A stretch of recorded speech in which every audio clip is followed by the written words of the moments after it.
would like to call to order the Board of Mayor and Alderman work session for Fayetteville, Tennessee, January the 9th, 2025. We're going to begin our meeting this morning with a moment of silence in observance of former President Jimmy Carter. If you will bow your heads.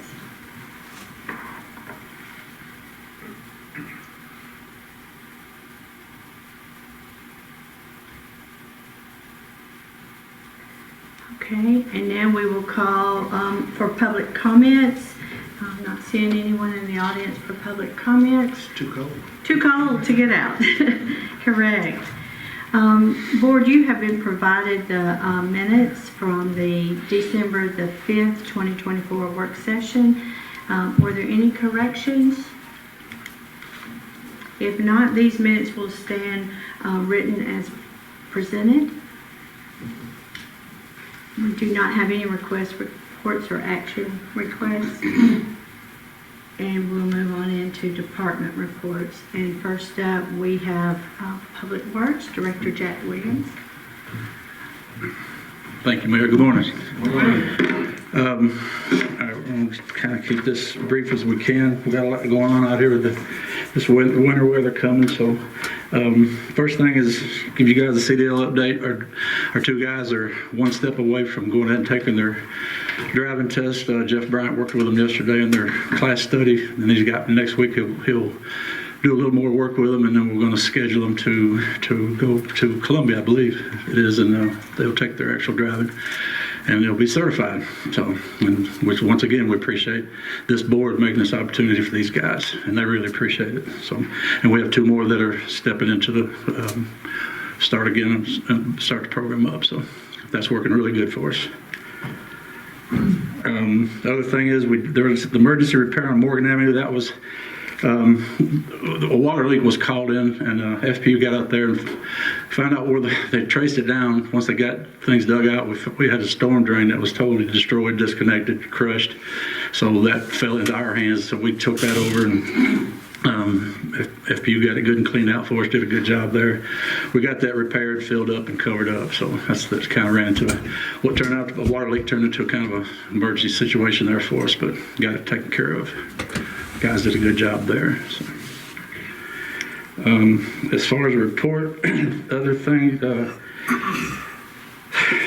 with the sidewalks, I'm just going to start there. We did have a meeting with our ADA from the state. She was, what was her title, exact title? She was titled ADA Compliance Coordinator. Yeah, so we met with her yesterday, day before yesterday, and felt really good about what she, the complaint was on the Market Street side, and so met with her, felt really good about our discussion with her. Feel like we're doing really good, we're working with her. She's going to give us her final report.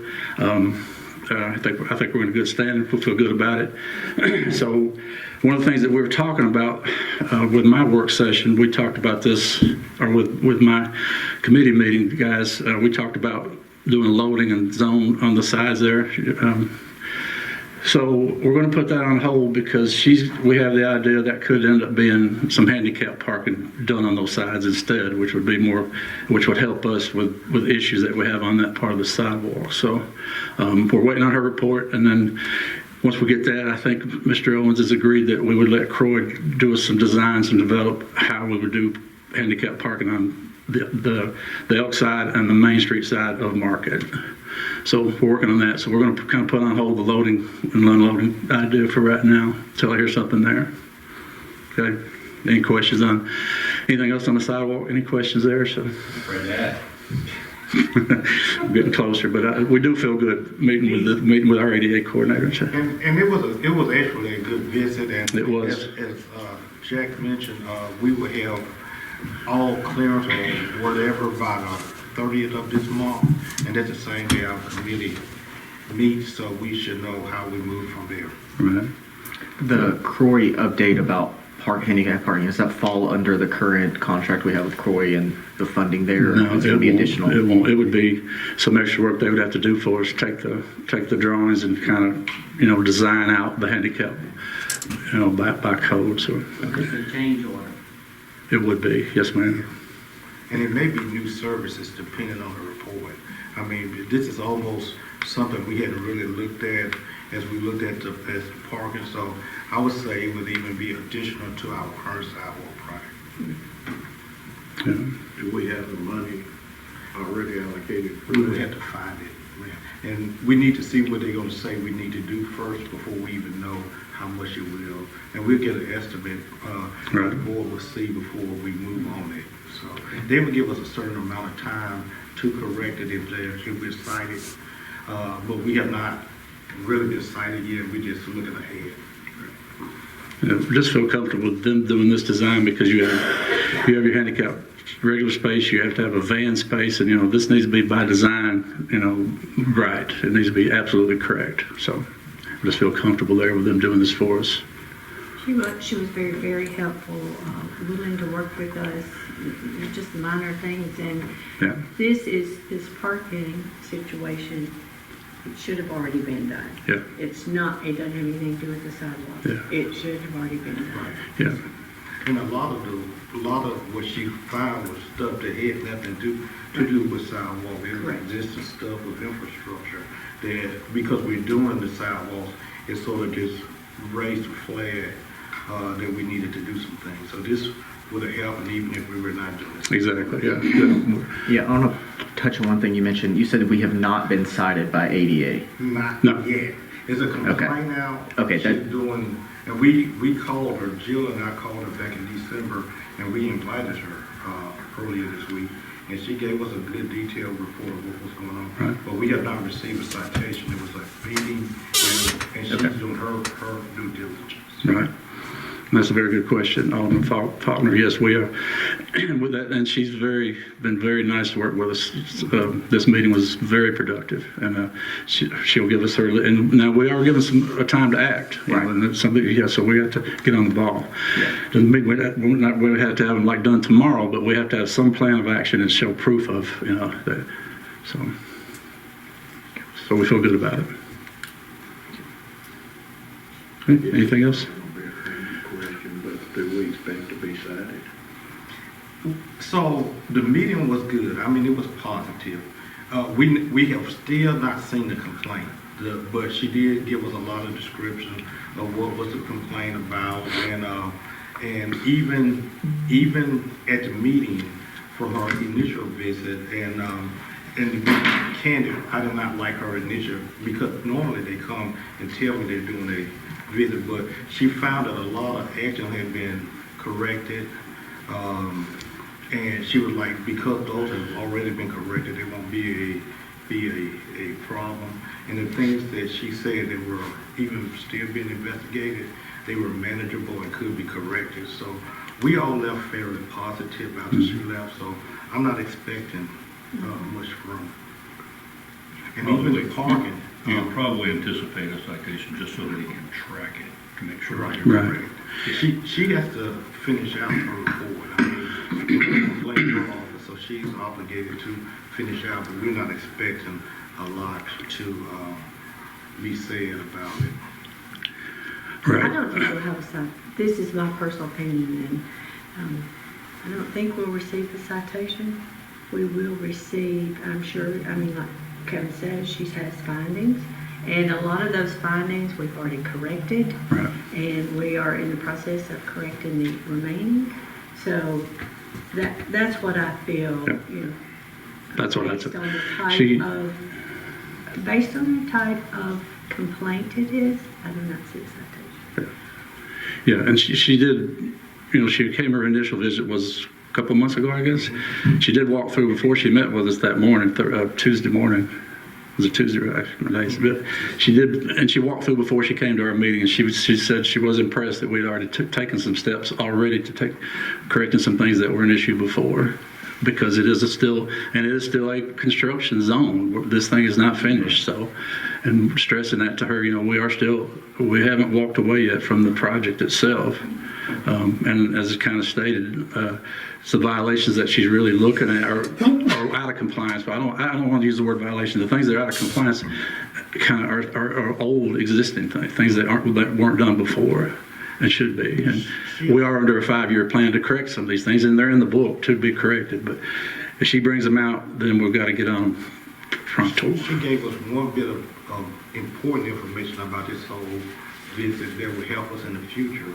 She said if we would not have opened the sidewalks in the construction phase, this would have never even been an issue. The stuff Right. we've been working on and all of that. So we also know, or we learned, that as we go through other stages, to keep the sidewalks closed until construction is completed. But she said it would not have even been a need to even do that visit if the sidewalks were close to pedestrians at that time. It's good to know. So we're learning as we go. Yeah. Hypothetically, if we were to get cited, do we know how, could it be, is there a certain amount that we would have to, per citation, or is it money that we? We would be mandated to complete some stuff regardless of, we would be given that you have to complete this and you got to do a timeline. Right. And it would be some things we would not even, they would say you got a year or you have 6 months and regardless of the cost, we will be required to complete. Yeah. If you fail to respond, then. And the issues she's pretty well discussing with us are not just some kind of astronomical, let's tear the walls down and start all over. No, it's totally doable. We just need to know what we need to do. And we've expressed to her that we do want this thing right. We want to be compliant above all things. That's the whole reason for the project in the first place. For ADA compliance, accessible, needs, so. And some of these things are probably in the 30-year ADA Where they are. plan that we already have been given. Mhm. So we They would are. have gotten to them at some point anyway. Right. So, Exactly. but So, we are just waiting for her letter, and yeah. I can't speak for her. We don't know what she'll do, but we felt very good coming out of that meeting. And she did state she walked the whole project, but the issues that we're dealing with right now, her total report is Market Street, period. The Market Street block. That's it. And that's because she was called from a complaint on Market Street. Right. Yeah. Okay. Yep. Any other questions on the sidewalk? Thank you. Other thing we talked about, we're looking in, we did discuss with my committee, Aldrin, Keenan, we're discussing the situation of city streets in the city. I know you guys know they're in pretty bad shape. A lot of the streets are. And we're getting called. We do get calls, but Jeff has mainly created a priority list of streets. We have a good priority list for what streets we know need it. There's a lot, but and we're also working with FPU with Brett and Clint Gill. They've been great to help us. They've helped us with our list because there are still utility work going in on some of these streets. For example, 3rd Avenue would probably be the #1 street in the city that needs to be redone. But that being said, there's FPU has some work to do there, utility work. So once they're done, their work, they're being communicating with us, which is great. Once they're done with their work, then because if we go in there and pave that thing now, they're going to have to get in there and cut it up, and we're going to be right back to what we have. So that's kind of where we're at. But there are a few streets that we can work on. I'm talking with Clint, and he said we're good. So we met talking with Miss Loretta to find out what money's out there for some street work, so we know what that number is. So we're going to work up get some bids on one street in particular we're looking at and see what we can do. So we are looking at the streets. We're not ignoring it, but that's kind of where we're at with those. And so if you ever question why are the streets in bad shape, well, we know they're in bad shape. We know they need work, but as FPU does their thing, then we'll start coming to you guys for some money to get our streets done. So, but there's a lot that needs to be done. So we'll start at it as we can. And you said you have the list, the priority list. We Is that do. something you can share with us? Is the priority list, how far out is it looking? Like, are we talking like a 5-year? Probably 5 years, Okay. yeah, probably, yeah.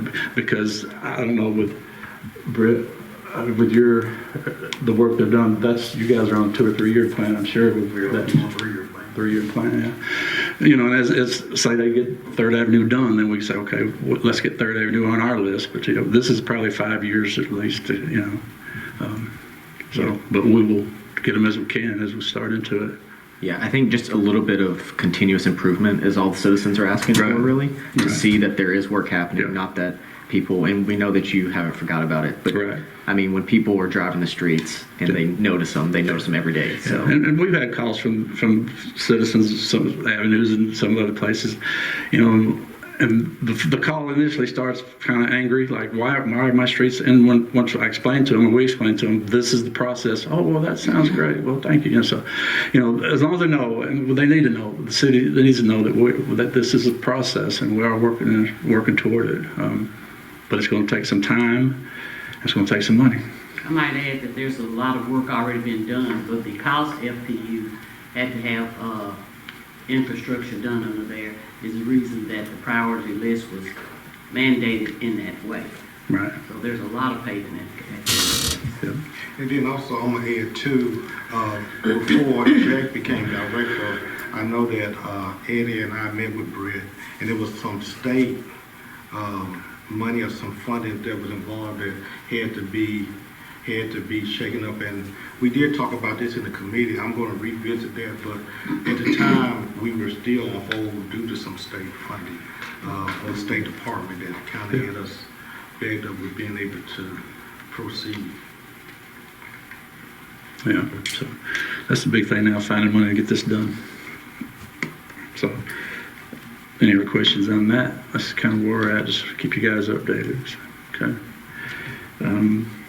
And I think that's all I have. So, any other questions? Do you want to give a quick look at how the weather is going to work? Yeah, that was my last thing. So if there's any other questions on this other stuff, because I know you guys are wondering about the weather. So yeah, that was going to be my question. Okay. Well, that's how I finish up with that. So as far as this storm coming in, we're good. We've got our salt. We've got a good pile of salt ready for us. We've got it stockpiled. The salt trucks are loaded and ready. We've got them in the garage staying warm. We got the plows are on the trucks, dump trucks. We got gravel in there to counter load. We're good to go. We've got a plan. Jeff and I were watching to see when this is supposed to get here. So we're thinking we've got our group of guys, our main group that'll be our CDL drivers, heavy equipment operator guys. They're coming in. Right now we're planning on coming in probably around 3 tomorrow morning. Could be earlier, just depending on when it gets here. So our plan is, we got to get something on the street first. So as some of the snow begins to fall, we got to get a moist base down. Then we'll start spreading our salt. We won't let it get in front of us. But that's our plan. Plows are ready, and we have a priority list on our streets. 911 center's already called me this morning, so they're the top of our list. We'll get them, because that's a tough place to get to. We have other streets that me and Jeff have sat down, and I've got a list of streets, roads here that will be priority. Fire department, those aprons and things, police department, make sure those emergency personnel's got to be first on our priority list, and they are, to get out. Then some of the hill problem areas here, Liberty, Dunn, Roman, those areas, we'll hit those. Swanson, Manna, those, we'll hit the hills. And then once we get those addressed, then we'll start our regular Monday's route would be, Twin Oaks, that area. We'll start scraping, plowing. We'll move to Tuesday's route. So that's how we'll do it in sequence. We'll address the streets once we get the problem areas addressed. So we don't put residents in any priority, those areas. We do put our emergency personnel priority.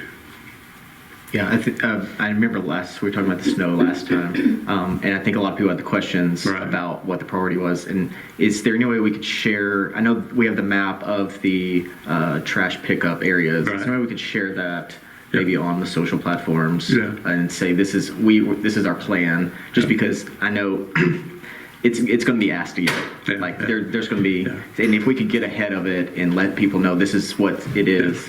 No one person is prioritized. Right. It's by how our absolutely right. Mr. Communication, when I get my report. Okay. So we've been working all week, but he's doing the logistics of how everything operates. And the plan that Jack is referring to has been a plan that's been in existence for years long before either one of us, but that's a model that his team is working on. Yeah. Right. And that's the way these guys that work the street department, that's how they know. When we tell them, go out here and do Monday's route, picking up whatever, well, they know Monday's route. If I tell them to go over to coal mine and picked up some of it. Where's coal mine? You know, we just say Monday's route, and that's how we address it. So we're not putting Monday's people in front of Thursday's people. That's the way we have to go at it. Okay. Yeah, and I think people will understand that Right. as long as they know it. Right. Before. Yeah. And yeah. Okay. If you would, convey to your people how much we appreciate them. Well, we appreciate that. The first responders and, Yeah. and our public works people are usually the first Yeah. line of defense. We appreciate it. We appreciate these guys. Yeah, pat on the back goes a long way with these guys. They do a great job. You know, they're out there this morning. It's 15 degrees. They're picking up trash, and it's tough. It's rough. So, okay. Any questions? All right. Thank you, guys. Next, we have our Police Chief Benny Jennings. Good morning, Mayor and Board.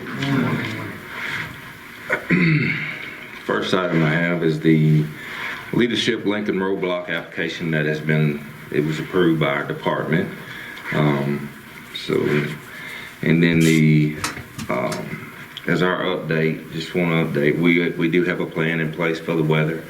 Everybody's on call and ready to respond if need be. So make sure we have enough people. As far as update, not much. I almost called him a trooper.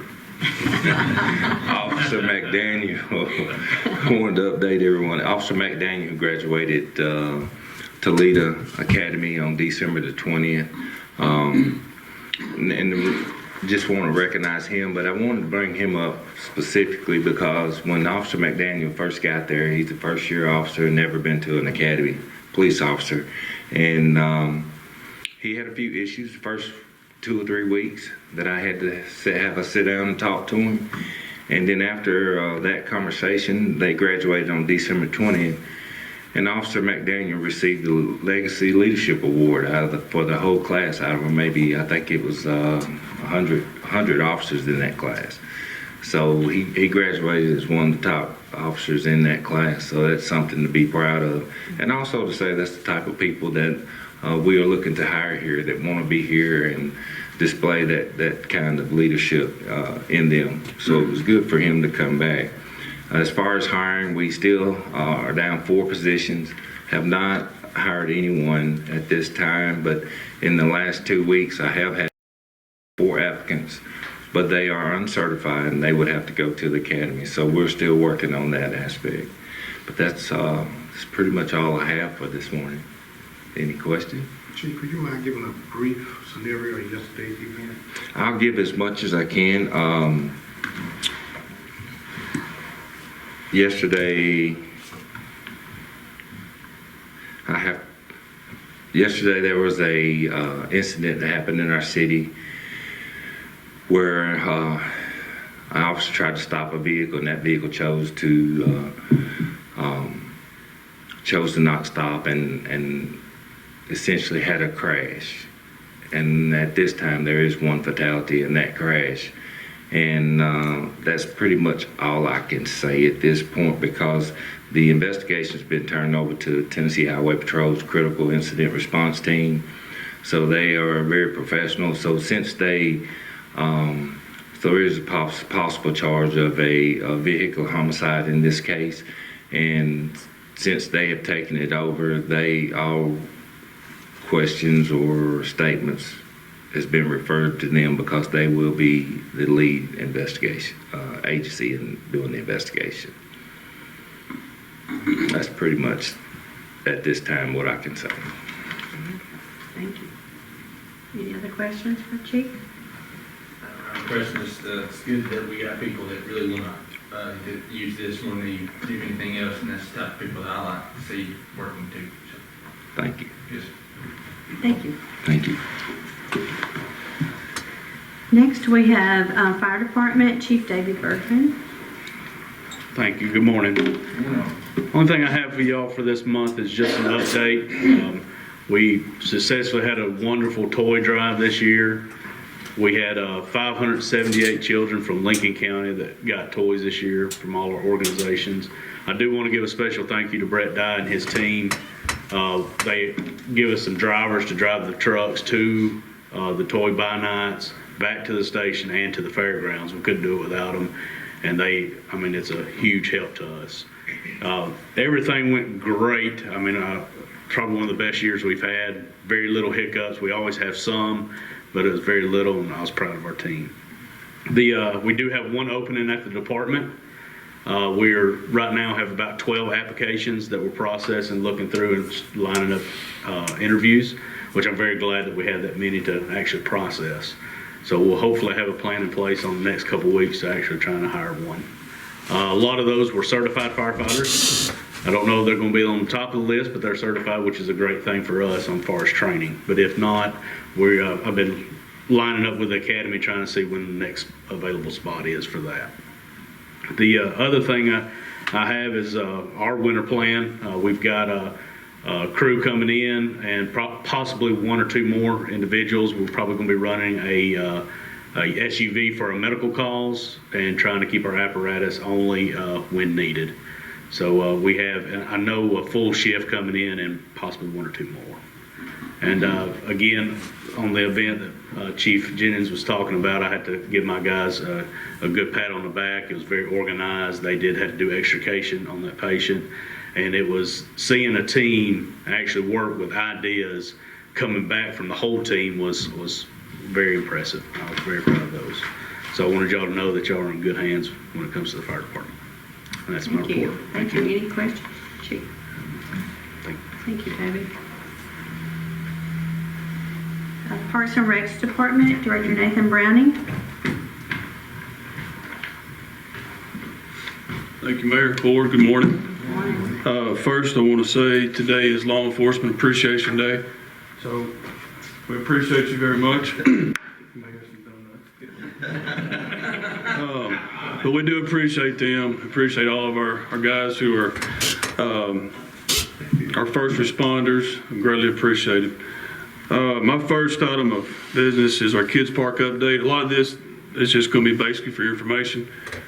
Kids Park, the fencing is about 99% complete.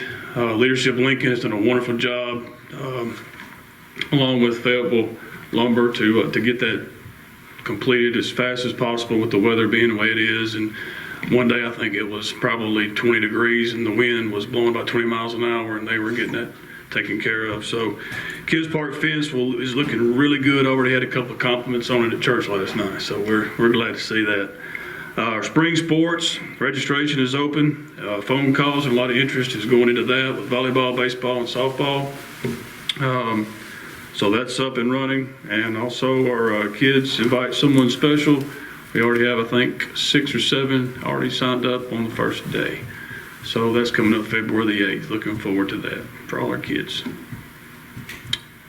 I set a record in committee for being fast, so this may do it as well. Any questions? I've got one. Do we, or I say we, it's going to be your department, but do we advertise when we have our sign-ups? Do we send anything out to the schools? I go personally to the schools. I do. I went to Ralph Askins last year, the SRO. Ivy helped me out last year, and he was able to get that, and I'm going to talk to Mr. Dickinson as well. But we have it in the newspaper, radio, all of our Facebook page, but I personally go there and hand out registration forms. It's on your, also your social media page for Parks and Recs. Yes, ma'am. City, I think it's on the city website, is that correct, Debbie? Yes. Okay. If it's sent to me, then I'll Yeah, post it. okay, yeah. Anything else? Okay, All thank right, you. thank y'all. Planning Codes Department, Director Chris Gentry. Thank you, Mayor. Good morning, Board. We don't have any action items this month, just have a department report. The main thing that happened in our department over the past month was a well-deserved promotion. Miss Jill Smith was promoted to our building inspector. She does have a plan in place. We have 12 months to receive all certifications. within 6 months, she will need to receive her residential and commercial certification. And then the following 6 months, she will need to receive her plumbing and mechanical for both residential and commercial. So we do have a plan in place. We're thankful that Jack Williams will continue to help oversee inspections and paperwork. She will be doing all the paperwork as she has been helping out this past year, but he still is required to sign off on those. And he will also continue to be helping with that role in our utility meetings and when needed at the Planning Commission. We are tweaking the property maintenance inspector job description. There's 2 main changes that we want to add into certifications for that position. Ms. Jill did obtain these certifications, but it wasn't a requirement. She just went above and beyond, and to make this position a little more lucrative with maybe some pay incentives, we are wanting to make those changes, and as soon as we get that description approved, then we will be posting that immediately internally and externally and getting that advertised, because we want to have that person in place so when around spring break, when property maintenance starts gearing up with the busy season, we want to have someone in place to help with that. Jill and I will also be attending a webinar on January 15th for the home grant application process. Received our invitation yesterday. I anticipate having to do a resolution at the February meeting cycle with our intent to apply. This grant is for low-income property owners who need help with some either remodeling or potentially could be for a whole new, brand new house. If we get these funds, last year we didn't receive it because we were finishing our grant, but we have a good chance of getting that this year. Could receive up to $750,000 if they keep the funds the same. May not receive that. We could receive $250,000 or $500,000, just depending on what we get. Tia Lockridge with South Central will be helping us with our application again, and the application is due, I believe, February the 28th. So we should do our resolution at the next meeting cycle and then get all our paperwork together to have that application in place. And then lastly, wanted to give a kind of a year-end property or permit report. We ended the year issuing 172 permits. We had 9.3 million project valuation for all the permits that we issued last year, which was 1.3 million more invested in our town than in 2023, and we received roughly $1,500 more in permit fees, and those permit fees totaled $28,739. We did see an increase with development downtown, particularly the square. We issued several new certificate of occupancies, had a bunch of new remodels going on, had added some apartments and Airbnbs through approval through the Planning Commission. So compared to 2023, we were more focused on, or the community was more focused commercially last year than residential, as in the prior year. So just wanted to give that update, and we're continuing to see some more interest in commercial, particularly Airbnbs and those types of things. So I think that trend may continue on through spring of this year. And that's my report. Any questions? Thank you. Next, we have the IT department, Gavin McCurry.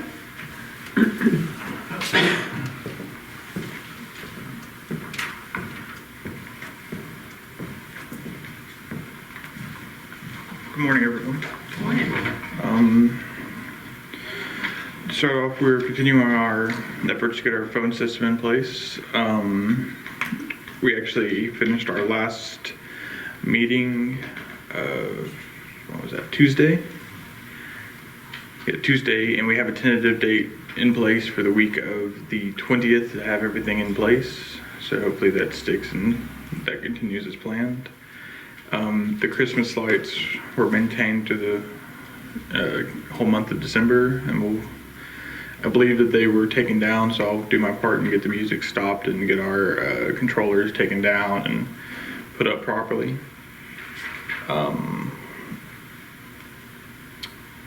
We got the police department's Citrus program working on their server, communicating with our NextGen, our local government server about that working.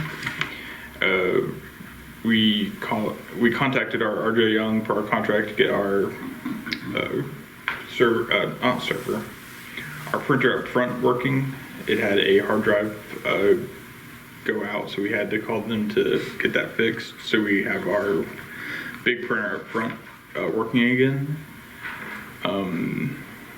For our animal control, we have we're prepared to get a new firewall set up there, so that'll officially get them on our network, so they'll be able to use all of our servers as like anywhere any other departments are able to use. We'll be able to get them on it too.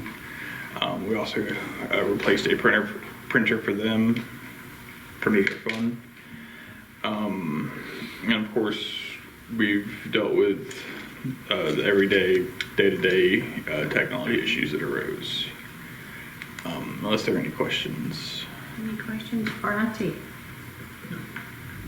Thank you, Kevin. Now we move on to the finance department, Director Loretta Garner.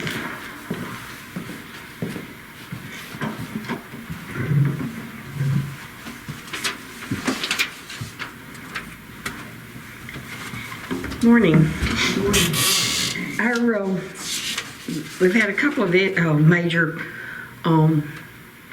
emphasis this month.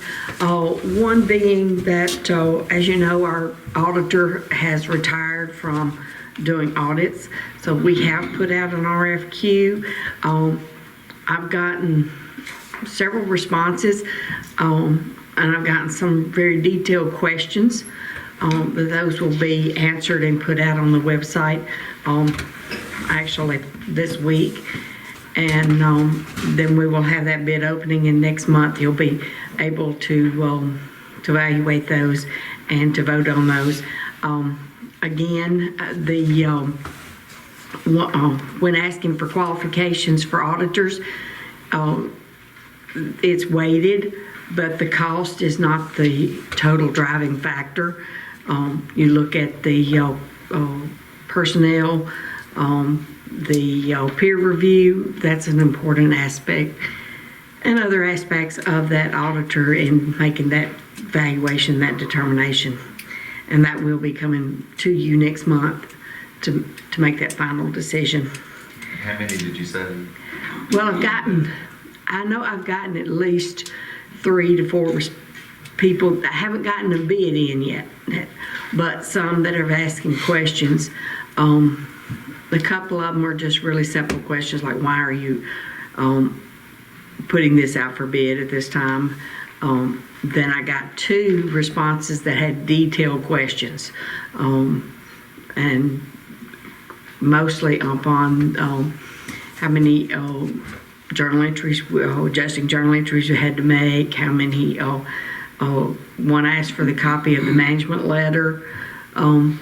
So there was a lot of very detailed questions, and again, those will be posted on the website so that any potential requester, any potential bidder might be have that access to the same information that everybody gets. We received one this week. Oh, have we? Okay. Then also the other biggest item we've got looking at us is, so we've been having some issues with our credit cards, and right now we don't have a credit card. We have talked with various banks, and no bank locally services them because of the complexity and the amount of effort and time. We did go through First National Bank, and they gave us applications, and they were really good about giving us some phone numbers for actual credit card company. It would be, what we're looking at is out of a bank out of Arkansas that would be servicing it. So we have got those applications. But I got feedback this week that we also need either a resolution or just something in the minutes of the board that would give us the approval to go forward with the application. And so we will be coming to you with that on Tuesday night to give us that approval. It won't be a formal resolution, but it'd just be something you'd need to vote on and put in the minutes. Sorry, what's going on with the credit card? Are they being hacked, or what did the servicer We had just gotten give up? several fraud instances, and so we didn't pay those because we were contesting those, and so the credit card company dropped us without any kind of warning. Got it. I mean, we had somebody go use the card and it wouldn't work, and we had no idea. Then about 2 days later, we got a letter. So we were not, and we had been having issues with it. We'd go to the bank, and they were trying to help us locally, but they just couldn't. They couldn't help us, and we were having a lot of issues with them, and so we just decided that instead of going back with them, we would try to go to another route, at least to clear out any kind of fraud going on out there, because we had 2 cards specifically. One of them was the mayor's card that got that had some fraud on it. So we're just trying to clear this out and start over with a different company, and hopefully that will alleviate those problems. Also, this credit card company you would contact them because you have to issue the credit card. It can't just have the name City of Fayetteville on there.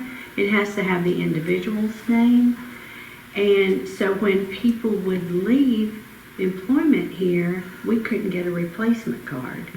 So it might be the director of, say, a department had the name on there, but then that left the department without, because this company just would not get back with us. Loretta's been to the bank, I've been to the bank, trying to communicate with this credit card company. And or they would, if we would try to add, they wouldn't add. So it was just a whole mess of all the credit cards at that time. But then when the fraud started, we had to do that. So the company, did you say Arizona? This company Arkansas? is Arkansas. Do they handle municipality credit Yes. cards or something? They handle Special? nonprofits and municipalities, yes, Okay. they do. Oh, as a matter of fact, they have a separate application that we have to fill out that is different from a business application.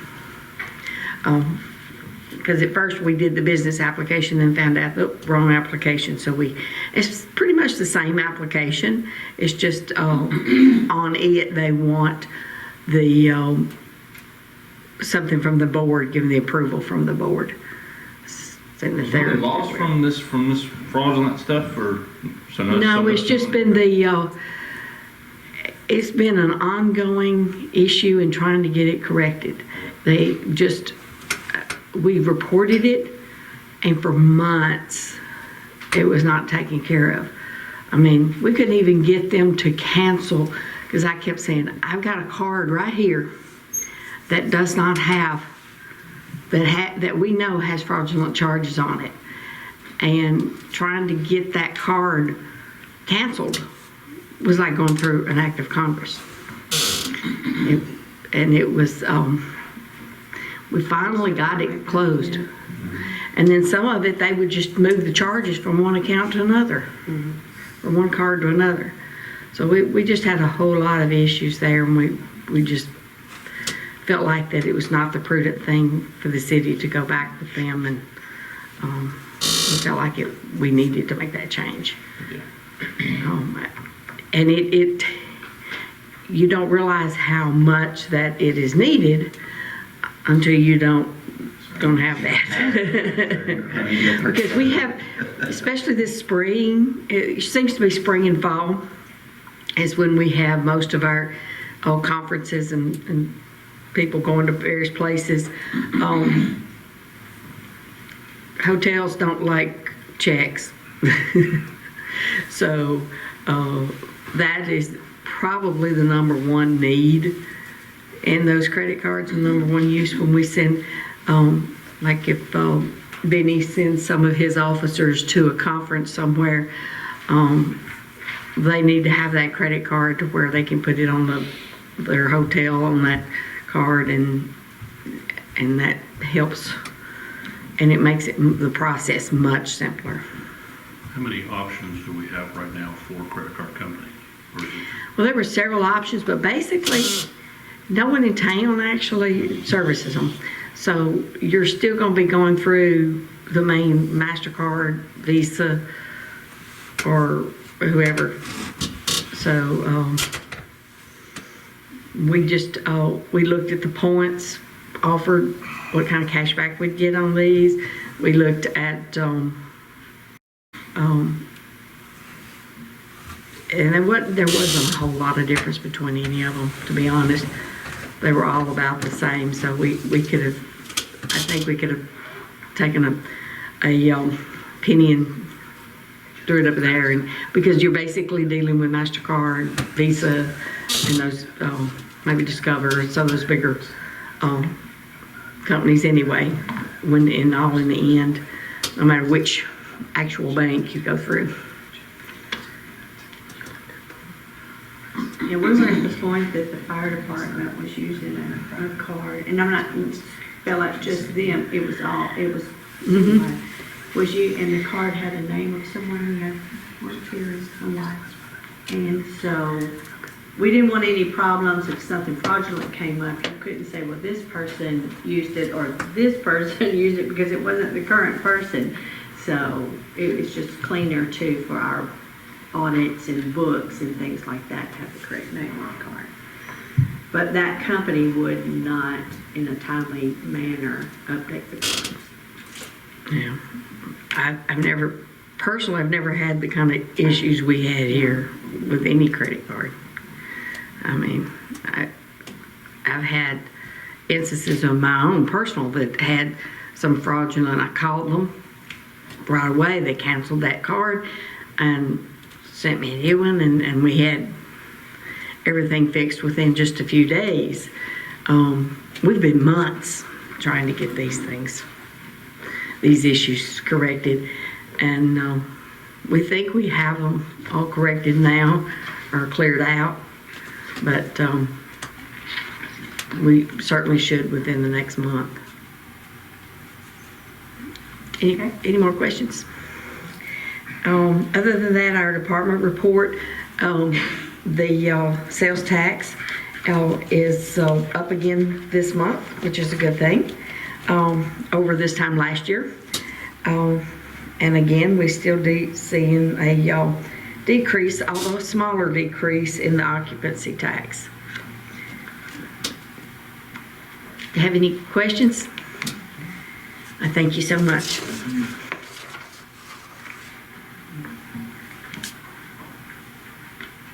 On the under finance, Loretta, there are the Fayetteville City School System authorization for payments.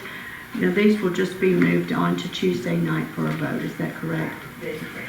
Any other questions on that? Yeah. Okay, and the cost agreement on the flags for the Warrior Project? Right, there was an update to the agreement, right? We were going to talk about, from the committee, about closing it out on, just clarifying that it was the single year, Right. and they would have to come and ask for appropriation. That update cost agreement is attached. Okay. Changed it to just 2025, and then the next fiscal year will be the nonprofit. and I have notified the county that we plan to ask them to be a part of the budget request, nonprofit budget request from this point on. Okay, the Omni Partnership, that is the credit card. Also, in your package, you have a calendar for the budget dates. If you have a problem with these dates, Loretta, do you want them to report to you if there's a problem? Okay, just get with Ms. Loretta on those if you have a conflict or a problem with those dates, and then that way she can adjust as needed and let the entire board know. And We All know, of that needs to move on. Yes. are we going to establish time of day on those? we will after we decide the date, usually during the afternoon, evening, when everybody's off work. It's not midday type meetings. And normally we do them, or we did them last year, about 5. Did we do them about 5? Yeah, at the regular time, but we will accept if any board members have any requests to do it any earlier. Hopefully not much later, but if we had to amend it a little bit. So.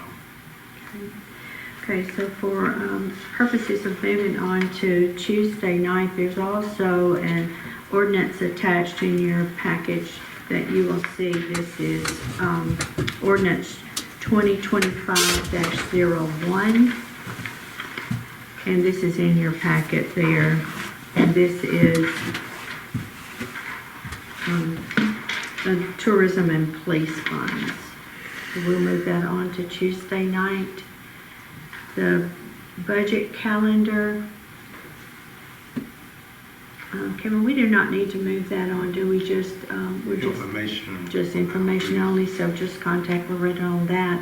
The Omni partnership will move on to Tuesday night because we'll have to have that in our minutes. It's something different than a credit card. It's not at all. Oh, it is the Omni. Yeah, Omni is the purchasing part. Similar to the Sourcewell. Okay, I'm sorry, I got that one.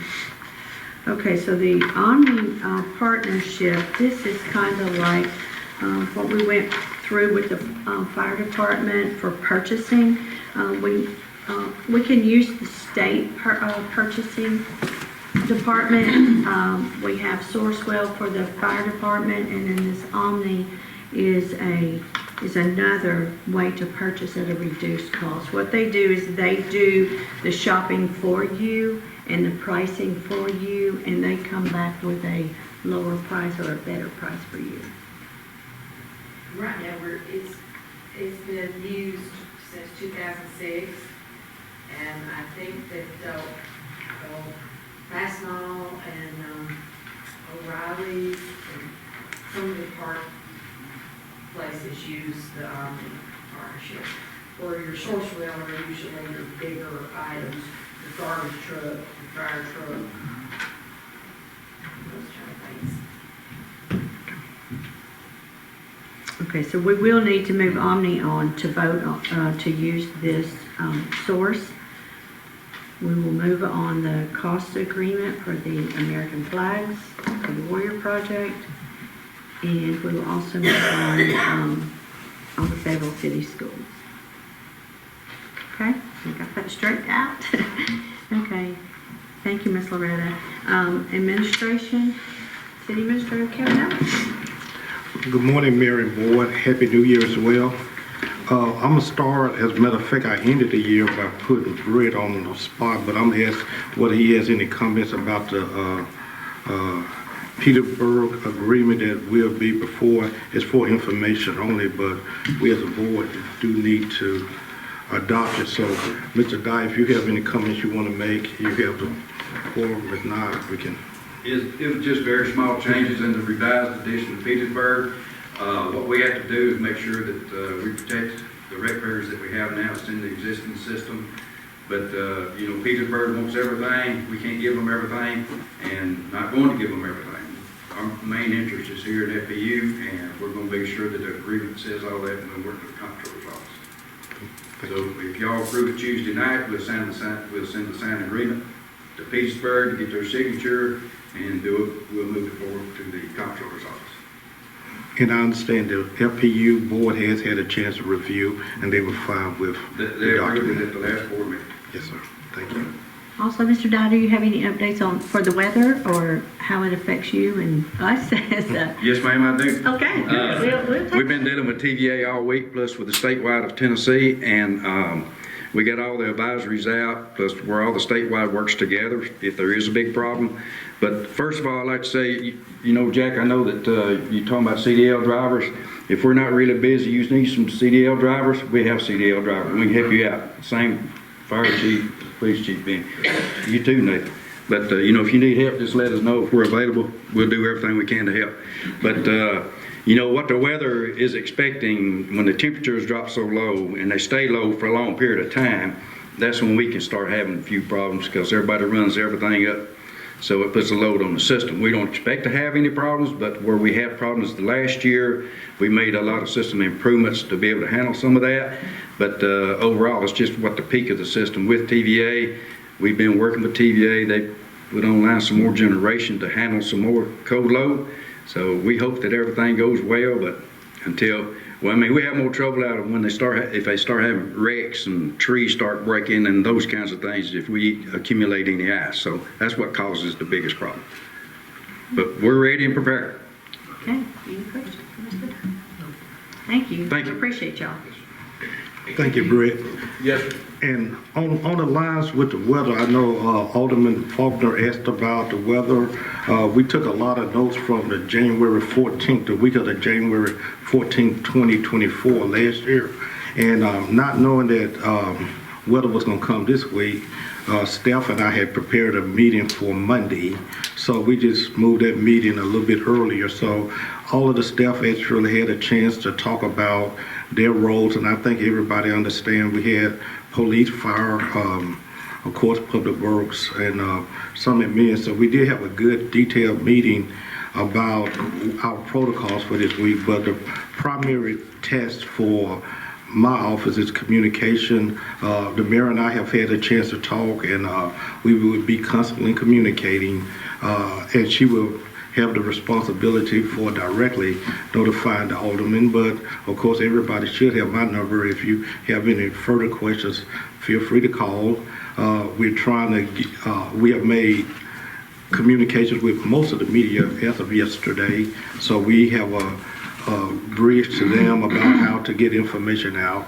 So as Jack said, at 3 o'clock this morning, this upcoming morning, we will be ready and available, and that includes myself.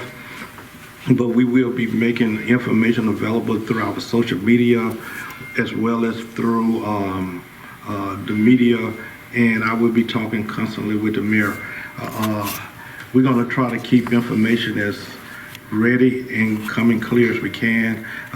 I have a direct line to Brett, the school system, the county, so all of the partnerships are talking. So we're hoping that at least people are informed. And one of the things that Jack did that I do appreciate, he has given us a text outline, so if anything develops, he and his team can kind of give the essential, like if a big tree falls on Main, he can text us and we'll know that immediately. So that's going to be helpful. They have already made a trial with that, so we're getting texts even now about things as they prepare. So we feel a lot better prepared about what to do this year.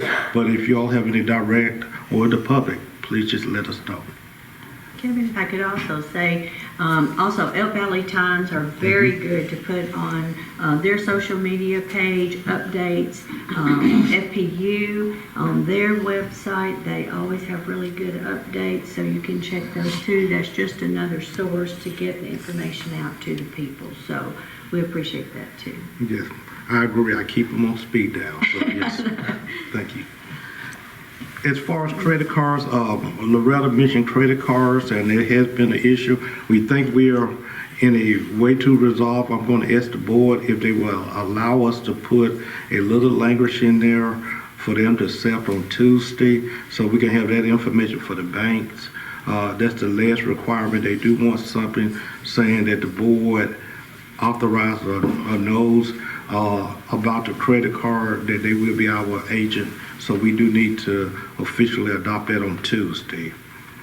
I do want to remind, Jack had mentioned about our TDOT representative being here, but I do want to remind the board and the public that we are conducting our monthly meetings. Our next meeting will be on January 14th. This is at 9:30. We normally have it in the multi-purpose room. It will be held. Again, we're coming close to the end of the contract. So the maybe next 2 meetings, we'll be doing checkout lists. Last month, I think after the meeting, they had a big thorough walk around looking at the square. Jack and Jill led it. I think the mayor participated some as well as I did some. It was a cold day and I stood out there as long as I could. But we do have a big checklist of everything that we feel like needs to be done to complete. The vendors have that, both the engineers as well as the construction company. If anybody wants a copy, board members, they're welcome to see it. But we're looking at phasing out this particular project. So we will meet on the second Tuesday to discuss our last items to close out. In addition, since we met as a board, we have had a comprehensive animal control meeting on December 11th. The next one is going to be on January 29th. As a result of that meeting, there was a lot of material things that the animal control office still needed. Laura and I are working to make sure that we can go through procurement with our existing budget to get as much as they can be done. So we're looking at that, and hopefully a lot of that will be adopted or accepted by before we meet again. And that meeting is going to be January 29th at 8:30. We have not made a decision whether the meeting will be at the seat of the county. Primarily, the meetings have been held here, but the next one may be at the county. If we do change it, I will let you know. Gavin mentioned the phone system. We are hoping to have a phone system up by the end of the month. This has been long coming, but it's going to improve the way residents and you all are able to reach us here at the office. So we've been working, and we're thankful to Jerry Taylor. The previous board gave permission for Jerry to work with us, and it's been quite beneficial. So we're looking at completing that and installing that before we come together at the next board meeting. The food truck ordinance, I'm asking you all to give a quick review of the ordinance as it exists. The team will look at trying to make recommendations based on what you all want in the ordinance. So if you can get it to myself or Christy by the 15th, that will give us a little time to start before the January 30th committee meeting. ADA, we're looking at the ADA plan again. We have been doing things, but the mayor mentioned that parking is more of an ADA, and she is correct. This can be a big step in trying to help in our 30-year plan. So we're going to be looking at that, and we're going to be making recommendations to you on that.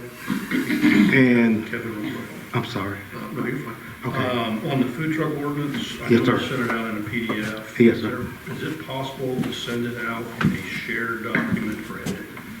I have it in a Word document. You want me to share? And we will share with you. Whoever has it, to share it in a shareable, editable document, so we're editing one document, because I don't want anything to get lost.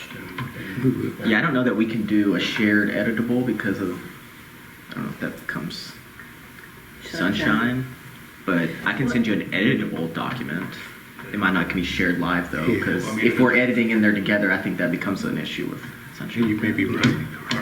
But I can send you the Word. Yeah. Okay, there we go. We'll work out, Candace told me it was a problem with the person sending it, did not send it correctly, so she has corrected me, so we'll get a better form out.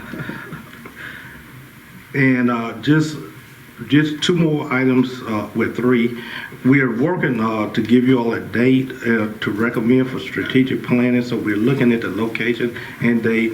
As soon as we're trying to tie that down, possibly before the board meeting, to give you a recommendation, but we're working so you all can decide on a good date for the board to come together as quick as possible.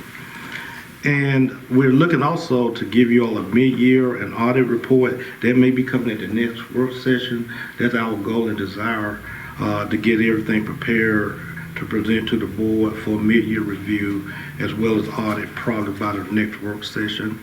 And my final comment, we're We are responsible for doing the OSHA report. We're working with human resources that will be submitted by February 1st, and they will keep us within the guidelines when we are supposed to submit. Unless there's any particular question, those are some of the things we're working at the moment.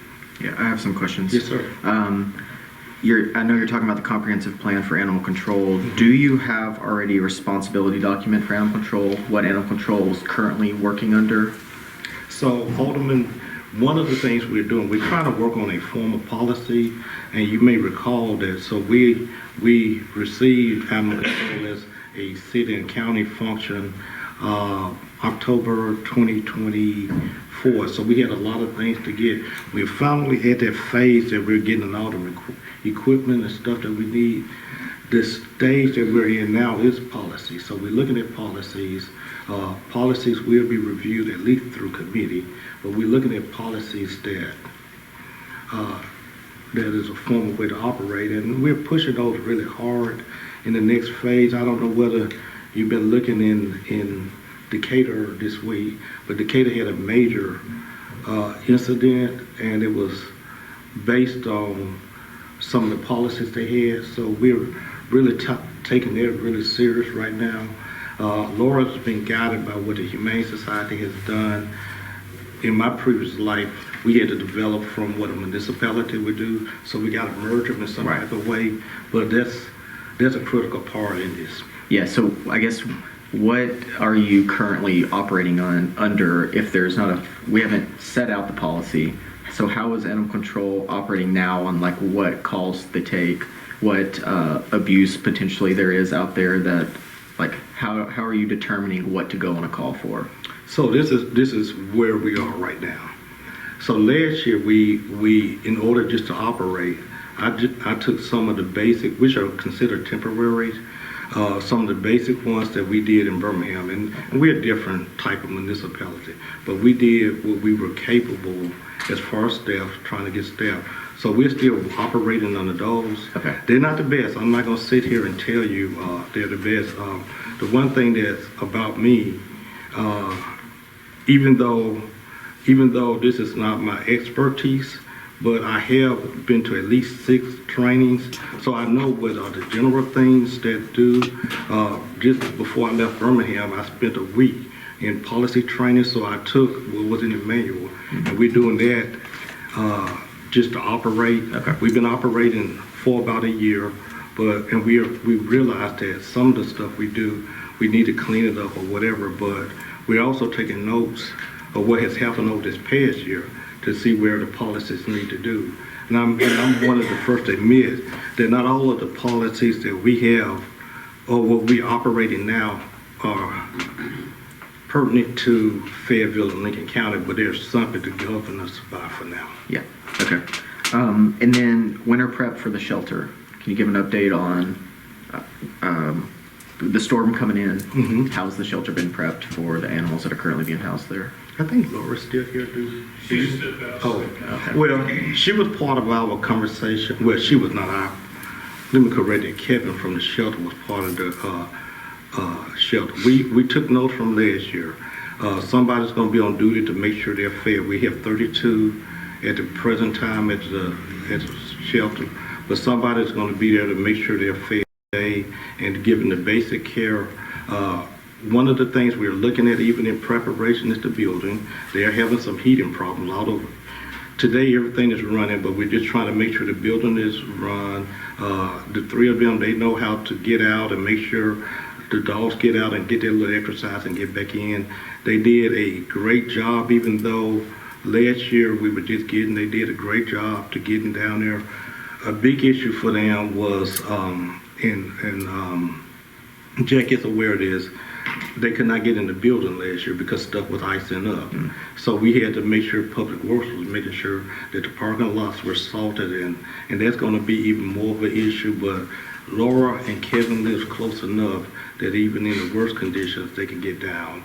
And they had more at this function last year, January 14th, than they have now.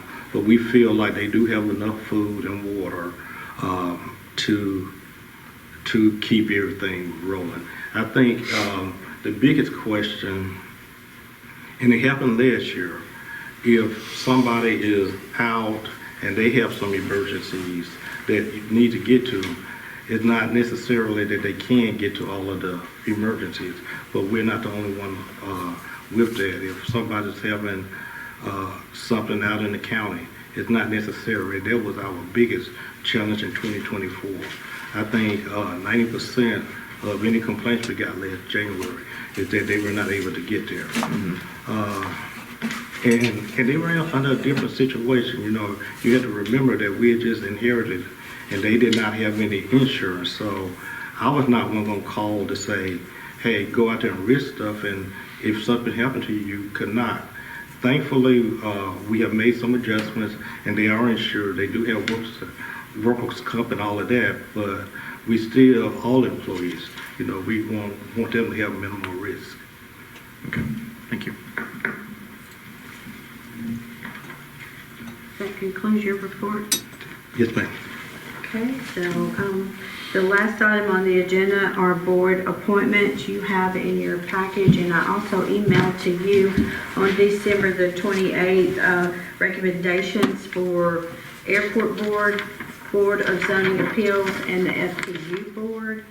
We will vote on these recommendations on Tuesday, and if you have any questions, just please let me know if you want to discuss. So, I'd like to say something on the FPU appointments. Okay. I know that Mr. Dixon is leaving, that one has to be filled, but I'd like to see the other two. I'd like to see some experience left on that board with everything they've got going on with the Petersburg water and that stuff. I'd like to see Paul and Debbie kept on. That's just my opinion. I'd like to say that they're willing, I've had calls from both of them, they're willing to stay with their experience, and I believe they've had like 17 training sessions.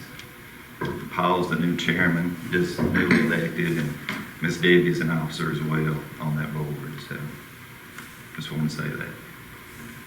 well, according to the charter, the mayor has the prerogative to make recommendations, and when I make recommendations, I do go out into the public. I try to find the best qualified people that I think will work well with the board. The bylaws of FPU has expiration dates. Everyone's term is every 3 years, and the mayor will look at those times. These people, Paul Richardson has been on this board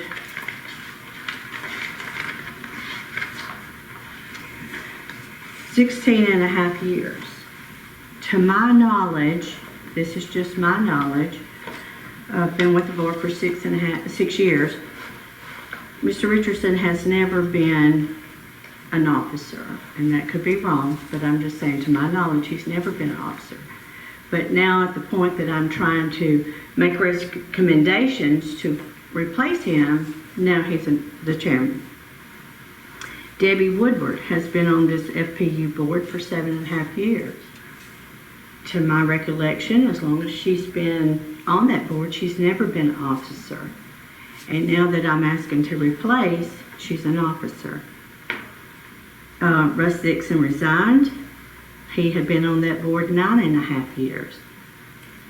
William Hurd, he's on this board. He's got plenty of experience. He's been there 21.5 years. Amy Harwell, she is on this board. She has 7.5 years. So I think with my recommendations of you people, you know, you've got to change. You've got to have a change. If you haven't accomplished what you wanted to in 6.5 years, I think that, 16.5, I think that's, telling, and that you... What do you mean by accomplishments from these people? If they are on the board to, make accomplishments or make change or they've sat on this board. The bylaws does not say it's a lifetime appointment. And what I hear from the public is that Mr. Dye handpicks his board. I don't think that's true, and I have told people that it's not true. The mayor has the opportunity to make recommendations, and then the board approves or disapproves. I've also heard that, and Britt and I have had this conversation, this is what I hear, and that he handpicks his board and they're there for life. Well, if we don't make changes at some point after 16 and a half years, maybe what the public's saying is true. Well, he doesn't have the ability to pick anybody. That's up here. I mean, that's nothing to do with Mr. Dye. That's what the public, I'm telling you what I hear from the public. That's what they're telling me. I'm worried about their operations and the things that they have going on now to be consistent and operate functionally well in that capacity. With the brand new board and having this Petersburg thing come on, that's going to be inconsistent for them to move forward. Well, this board does not operate FPU. Mr. Dye has been there That's true, but we 40 make your plus point. years. And, just a minute. And he runs FPU very well, very well. This board is to, in my eyes, this board is set there to help him communicate with the public, to recommendations on the public. Yes, this Petersburg will have to come before him. And everybody on that board is welcome to get as much training as they offer. I was on that board, or when I came on the board as the mayor, you know, I had 16 classes I had to finish. And so that's an accomplishment that everyone does, not just these two. So I think, you know, sometimes we become stagnant, and sometimes we need to make change. But if we do this, that'll be 7 board members, 5 new ones on at one time. Because Mr. Eldridge just came on as well. We've got a new alderman and Mr. Keenan that's going on. It would be 5 out of 7 new board members. That's because this board would never approve any of my appointments that I have brought forward in the last 2 years. That's why it's 5 at one time. That's why the bylaws are set to, excuse me? Go ahead. I'm listening.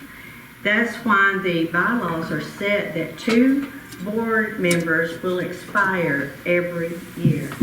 And then that way you're not at a point where it's 5 at one time. Mr. Eldridge was put on that board I recommended him, but it was because of a vacancy of someone deceased. This time, it's only one of those is not my problem. It was Mr. Dixon resigned. But when this board would not approve my recommendations, how could we make changes? And how can we prevent That's that? our job up here as well. I mean, that's what we vote for. I mean, it's your right to bring them forward, but we vote on them. So, I mean, I don't... Madam Mayor, if I may, so I have some issues in researching the appointments and the serving on any board, but since we're looking and talking about FPU board, these are some of the concerns that I have right now as a alderman and looking out for the people that I serve. So within our own city charter and the Private Act of 1963, which my understanding still governs us because it's actually mentioned within the section under public utilities, it plainly says that you shall have 7 members appointed by the mayor and approved by the board as provided by Section 4, Chapter 8 of the Private Acts of 1963. In addition, the mayor shall serve as an ex officio member. One thing that bothers me, and coming from the background of law enforcement, public safety, is the last line within our own city charter. Article 12, Section 1 says present members shall serve until their terms expire. nowhere have I found within our city charter or the private acts of 1963, which governs the public utilities, that it says that members that have expired shall continue to serve. I've spoke with our attorney this morning because, and I really didn't want to do this publicly, because if I'm right, we've just opened ourselves up for litigation. By allowing the expired people, and my understanding from the city's website, Ms. Woodward, Mr. Richardson, Mr. Hurd, and Mr. Dixon all were expired. So unless there's something somewhere that gives them permission to still serve, we have run a board that is not duly appointed, that could be possibly illegal in any business dealings that they signed off on or they've done, could be called into question. And as a pay board, as I understand, because I'm new, I don't know, my understanding this is one of the only, if not the only, pay board. If we have continued to pay them and they're expired, and there's nothing in black and white that says that they can serve, have we paid them illegally? Now, another thing, and I'm not sure because I don't know everybody, but one of the other things, Section 4 of the Public Acts, 1963, Chapter 8, specifically mimics our charter. 7 members appointed by the mayor of said municipality and approved by its mayor, approved by its alderman. So, I don't know if we're legal because I don't know where all these people reside.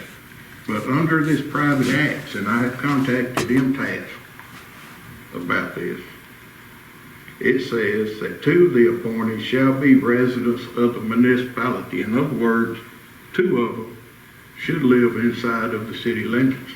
The other 4 are to be members of the cooperative that are served and to be residents of the county.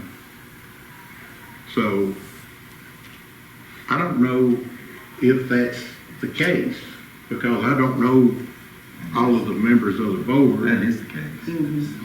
So that's what I was wondering.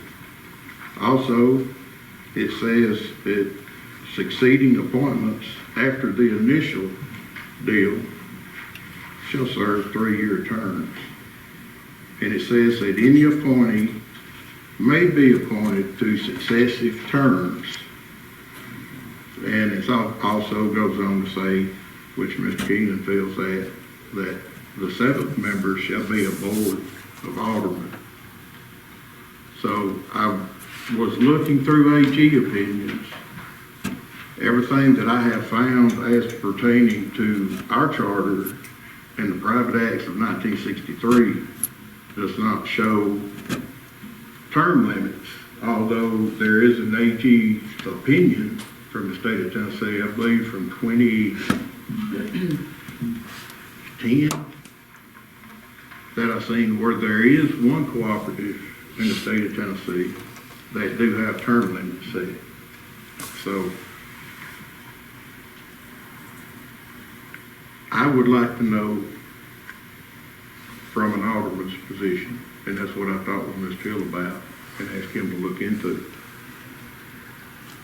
Is our current board legal with the people on there that's expired? Because our city charter plainly says they serve until their terms expire. Excuse me, So- you just read a sentence that said those appointees could also serve in Based succession. on if they're appointed, or If they're reappointed. But if the board decides, even with recommendation, that they should stay there, that's what the past practice has been. The past practice has been that for years. Let me briefly, and I told Alderman Bradford that I wanted to look into this further, but we've had the issue come up several times during the 13 years I've been here about what do you do when somebody's term is up on a committee, but they haven't been replaced. And I've consulted MTAS several times, and I believe I have specific to FPU, but I need to confirm that. It's always been the advice that I've received from MTAS is that the current member continues to serve until they're replaced. And if there's, I'll take up the 1963 Public Act with MTAS and make sure that doesn't make a distinction to the general rule on that. But we have, as I said, we've had this come up, this issue before, this question come up before. And the recommendation I've always received in the past is that the sitting member continues to serve until he or she is replaced. But I will confirm with that, Would that be that until a name is provided to be appointed in a position, replacement? It'd be until the board approves a replacement, not just that somebody can is. continue to be stagnant with the same people sitting on a board because nobody wants to vote. And I have not brought forth the same name repeatedly. I have offered different names to this board. I do not have this issue with any other board. We do have some vacancies now because the board did not approve who I put up. But this board, I guess mainly because of the number of people that's on the board, this is the one where, now we have. And then in June, you're going to have 2 more people come up because their terms come every 2 years, or every year, because they're staggered. So that they serve 3 years and they stagger. But if you never replace anybody, you have, say if you had 2 people to resign, you're going to be right back where we are now. But, I brought forth names every time that there was an expiration, and nothing has been approved. The only one has been Daniel Eldridge because of being deceased. And I will say this is not in any way directed toward FPU, their board members, because we also have another board that has expired members that I understand are still serving. So it's not just FPU, it's another board. But we're talking about FPU this morning. And like I said, in doing my due diligence, this is what I found. And I understand MTAS's opinion, and that's exactly what it is. It's an opinion. Just like an AG's opinion does not make it law. What bothers me is that if we are going to continue in the future, if this happens again,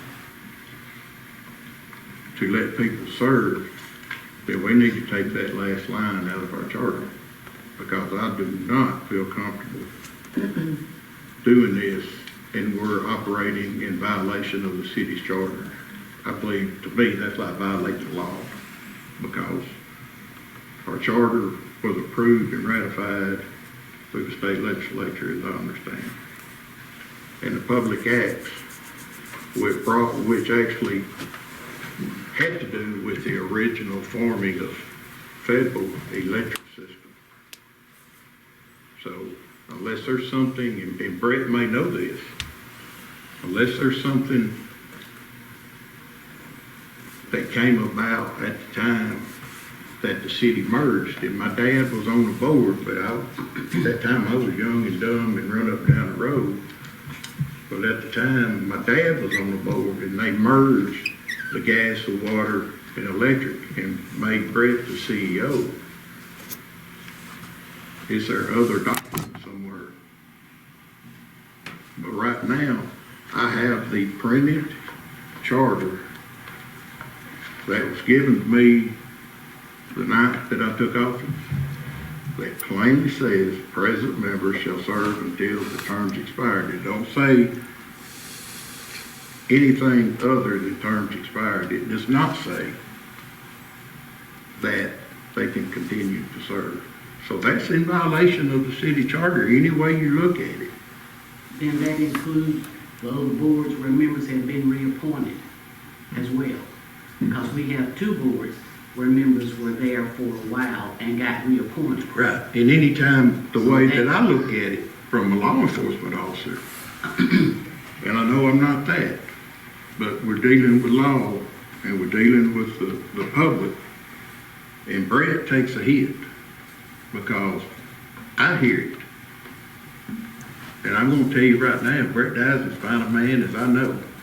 Well, the appointee. And he's one of the top CEOs in the state. And we are lucky to have him, irregardless of what anybody else says. He is one of the top CEOs in the state. What I feel like is this, and Dorothy and Jeff is, I don't mean to step on your toes because I don't know if it was y'all.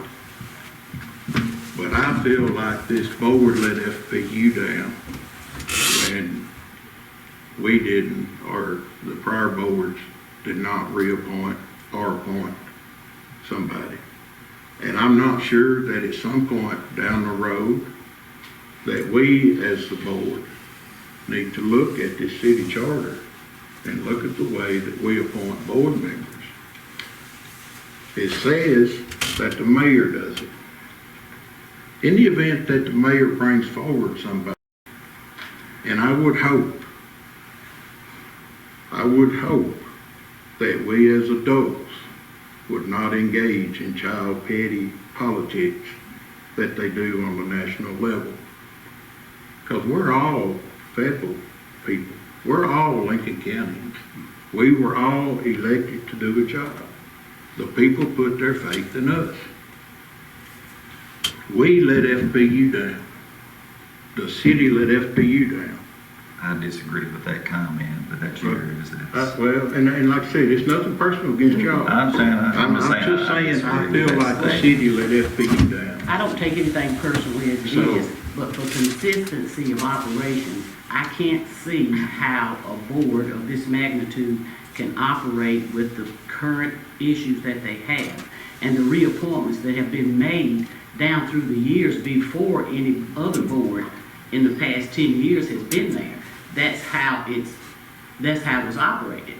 Reappointments for this person or that person. As I said, there are two boards already that people have been there for several years, and they got reappointed. Right. And talking about pettiness, I would hope that reappointments aren't made out of pettiness. That's another issue as well, because I've heard that. But that's neither here nor there. Don't operate off of rumors or anything like that. But for the consistency of the board and what they have, the issues that they have going forward, they need experience. And not that the people that you have appointed are fine. They can learn. But where does that stagnate FPU in their daily operations? Until the other people catch up. You can't learn if you're never appointed. In 16 and a half years, I would think someone has learned a lot. Someone 7.5 years. But you need to bring other people on. How do you bring them on and get them experience when the board will not approve anyone that I bring back Experience on to this do board? what? Experience to help them. Well, you're continue saying what to they're run. doing. Yeah. And the ones who are there with experience just makes that board strong. That's the point I'm coming from. It's not an argument of any kind. No. It's consistency of operation. Yeah, I agree with that. We need consistency, but I trust Britt to do his job and run FPU, and I think he's done a great job with it. I think the board, in my eyes, is to advise on things happening in the community, and I'm not convinced yet, maybe, that some newer people on the board would not help that board have a different point of view. So I see both sides, but it comes down to who's running FPU. It's not the board, it is Britt Dye and his team. So I agree that, and yeah, I think that's probably where, maybe that's where the sticking point is who's running it. And I trust that Britt Dye is running it. And I think he gets advice from the board, but I think ultimately he makes the day-to-day decisions. And I think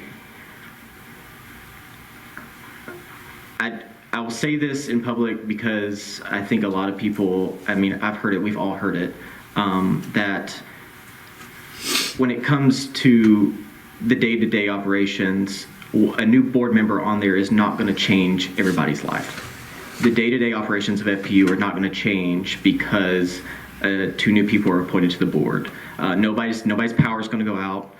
No one's water is going to go out. No one's natural gas is going to go out. There's not going to be a delay to people's services they get that they pay for because there's new board members. And I understand that a board, I mean, we've all sat on other nonprofit boards, and so that there is experience needed there. I think there still is experience there. I don't think this is not a clean slate of new people. There's still experience there. But I think if we ever want to move forward as a community, we've got to work on getting some of these boards, some new people that want to serve and have a different perspective of either their life experience or their experience and work on some of these boards.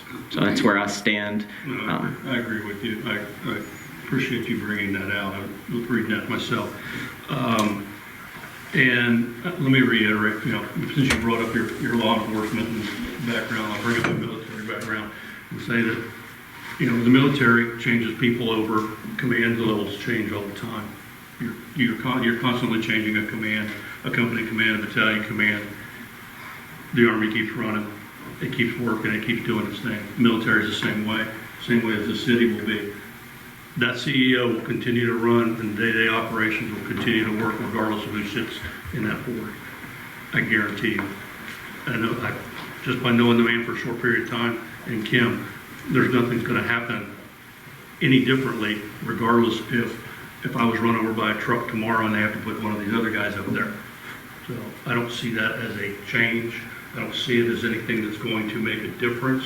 I think it will actually, having a new fresh set of eyes sitting on that board will absolutely probably benefit that man.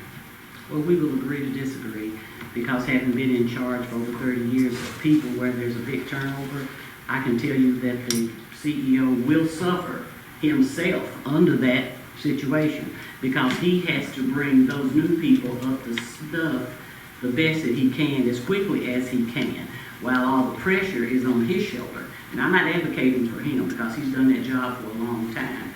And I don't know what he does, but I do know having all new people in a big number all at once is devastating, because I've done it.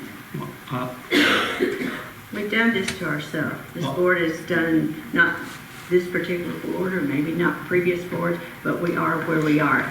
We have 4 expirations, and we've got to move on, and we need to do this. And I have tried to do this since I have become mayor, and, we just keep being stagnant. So everyone has spoke except for Jacob. Jacob, do you have anything to say? Excuse me, before he goes, what I would like to know, Mr. Hill, is from that perspective, the ones who have been reappointed in years past, how far off center are we with that situation? And if so, then we've been operating for 60 years under the wrong guys.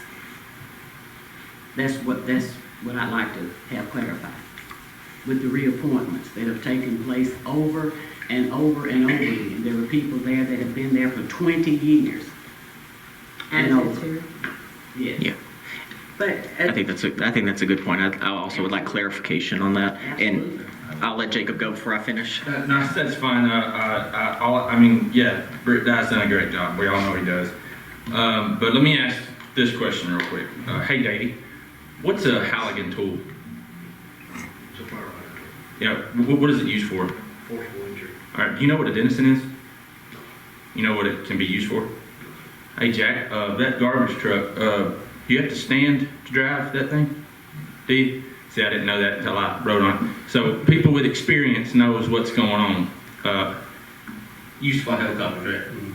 So I've never flown one. I don't know how to do it. And if I got in it, I'd probably crash and kill a bunch of people. So when I hear you say experience, yeah, experience is good, because if I gave somebody a Denison that didn't need it, you could kill them. And I always go to the highest point when I try to make examples. So experience is good, growth is good, kind of like Joseph. I'm on the fence, but it is up to the mayor to make the appointees, and it's up to us to vote on it. So we know there's a problem. We found out the problem. So let's fix it. We'll fix it.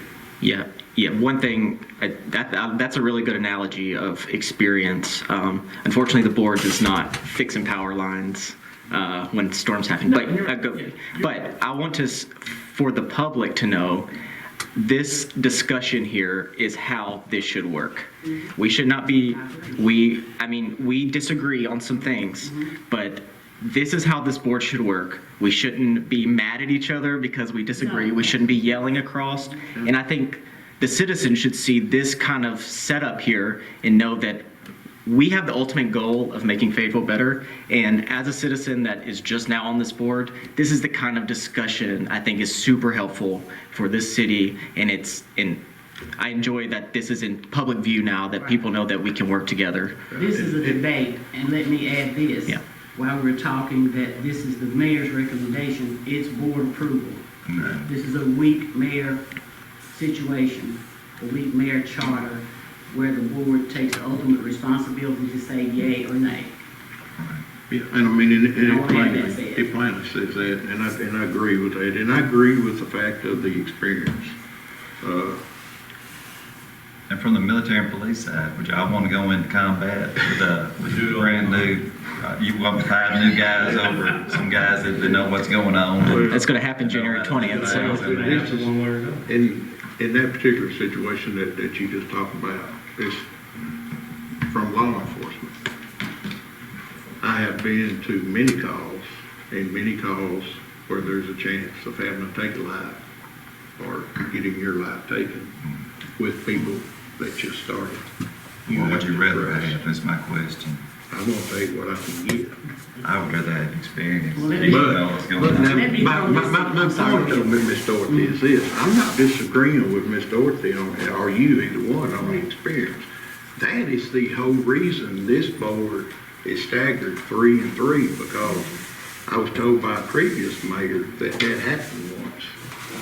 All of the sitting aldermen got beat, and then they had 6 new aldermen and a new mayor. So you can imagine what kind that was.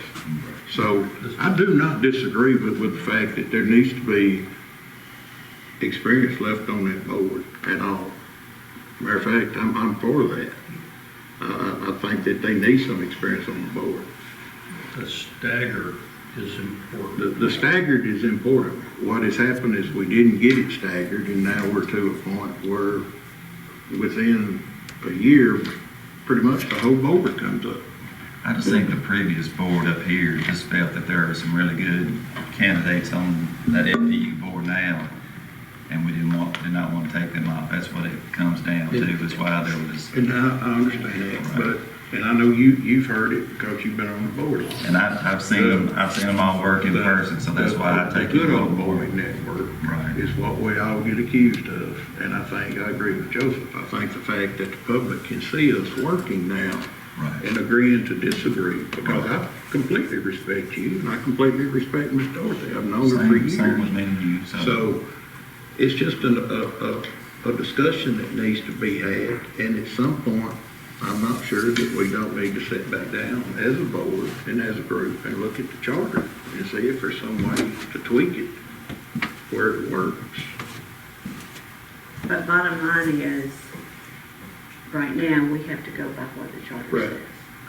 But, I'll say it again, I've tried to make changes, and they, like the people, or did not vote for my recommendation. I have tried this to keep the stagger, and if there's a reappointment, that's one thing, the stagger still continues as a reappointment. But no approval, the stagger does not continue. So that's how we got where we are. However, William Hurd has experience. He's still on that board. Amy Harwell is still on that board. She has experience. And Daniel Eldridge has a year's experience due to someone passing away. So that's where we are. And I'd almost like to say as well, in any new job that you take, a year's experience is okay and you take what you get, but in 2 years, you will just get familiar. Just like Never us know- on this board. Absolutely, and I've been here now for 18 years, and I'm still learning, and that will continue. So, and we don't have term limits listed anywhere in that, so I think that changes the whole game. Like I said earlier, we found a problem. Let's fix it. We got the perception of a problem. There you go, perception. That's a good word. It depends on who's looking at it.